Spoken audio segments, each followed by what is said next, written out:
Welcome to Macmo Academy. Dear students, in this video we will understand partial fractions. So first of all, what is mean by partial fractions?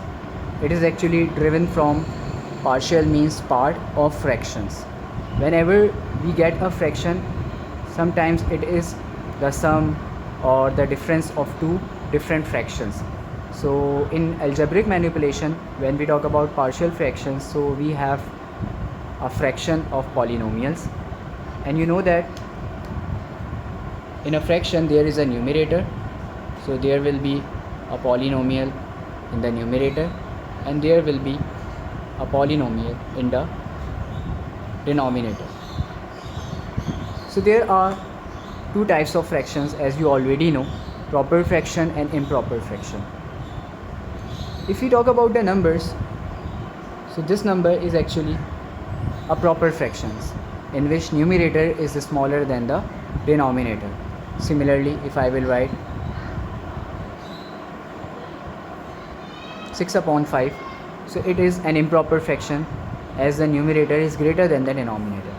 So same is the case in the algebraic manipulation, that whenever we have an algebraic fraction in which the numerator is smaller than the denominator, so how will you decide it?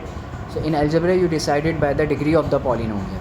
For example, if you have a numerator x minus 1 and in the denominator it is written x square plus 1. So degree of the numerator over here is 1 and degree of the polynomial in the denominator is 2. So it means numerator is smaller than the denominator. So this will be counted in proper fraction.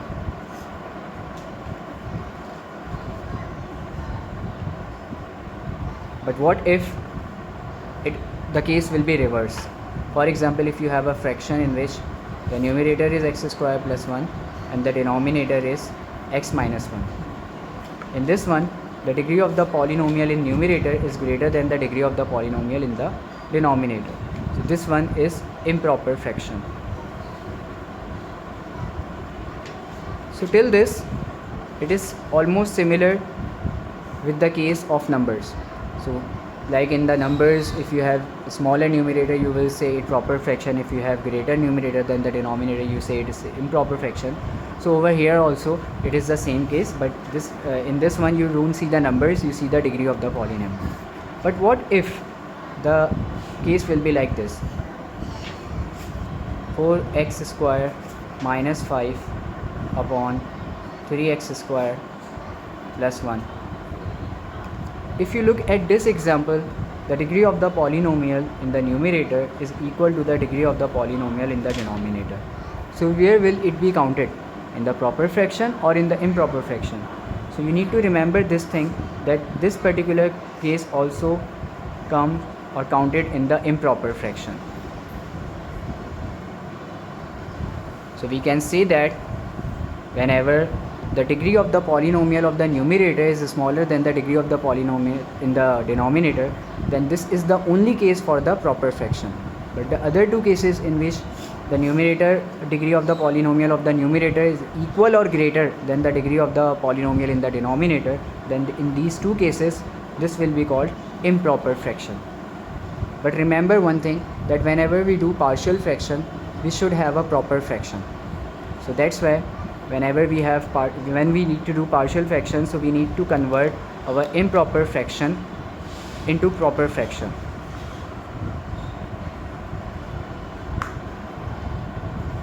So in this video we will first understand that how to convert our improper fraction in algebra into proper fraction to do the partial fraction in the later cases.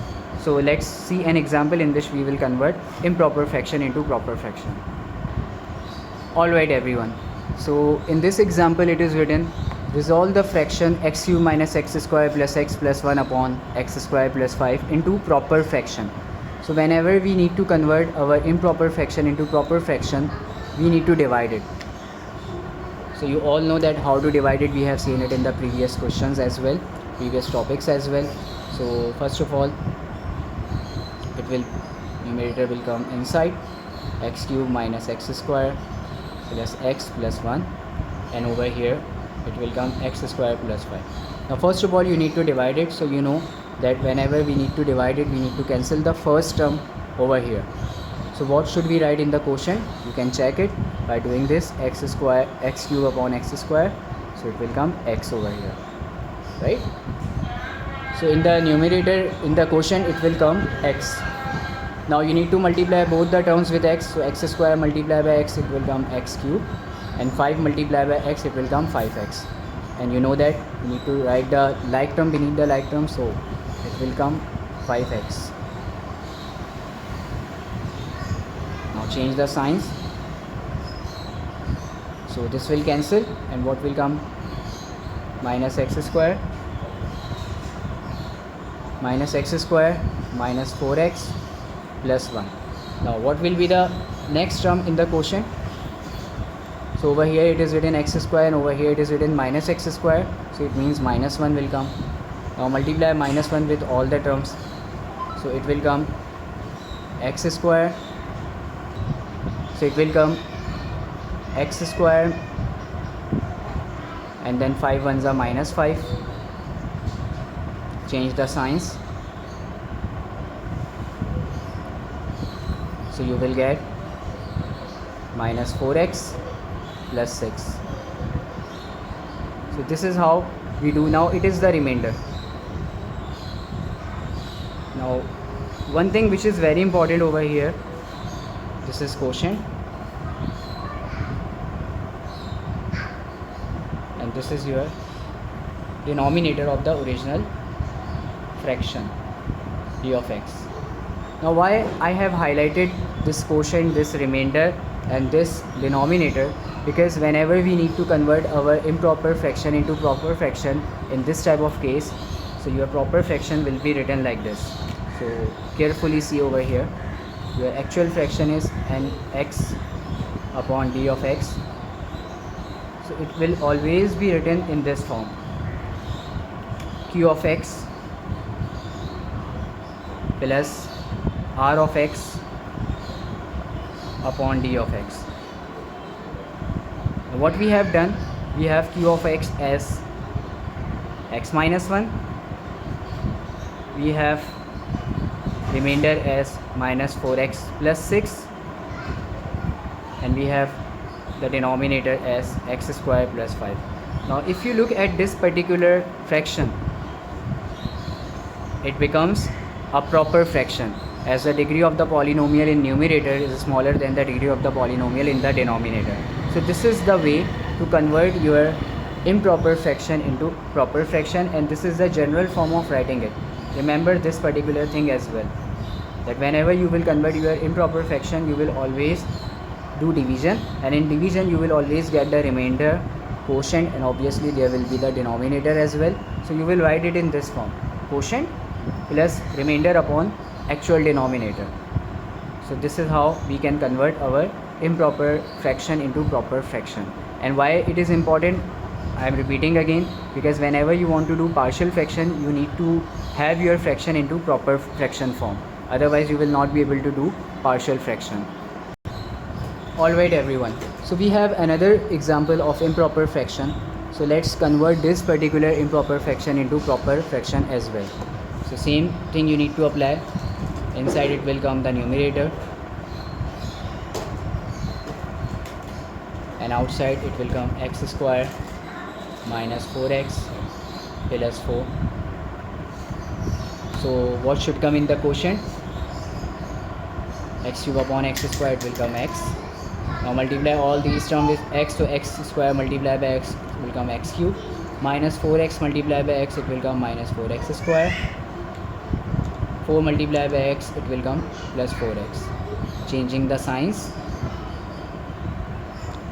Okay, so after changing the sign, you will get cancel x cube minus x cube plus 4 8x square, minus minus again plus, but minus 6x and minus 5. Now we have x square over here, and it is 8x square, so we should write plus 8 over here.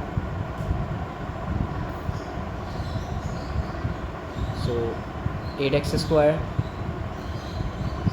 minus 8 4s are minus 32 x and 4 8s are 32. Changing the signs, what will be the remainder? Minus 6 plus 32, it will come 26x. Minus 5 minus 32, it will come minus 37. Now, when will you decide that we need to stop it over here? As you can see in the remainder, the degree of the polynomial is 1, which is smaller than this in the of the denominator, which is x square. So you cannot further divide it. So this will be your remainder. Now again you need to write it in the same way like we have done in the previous question. Your proper fraction form of this improper fraction will be quotient is x plus 8 plus remainder, which is 26x minus 37, and then the actual denominator, which is x square minus 4x plus 4. Now by doing this you can see that this particular fraction becomes proper fraction.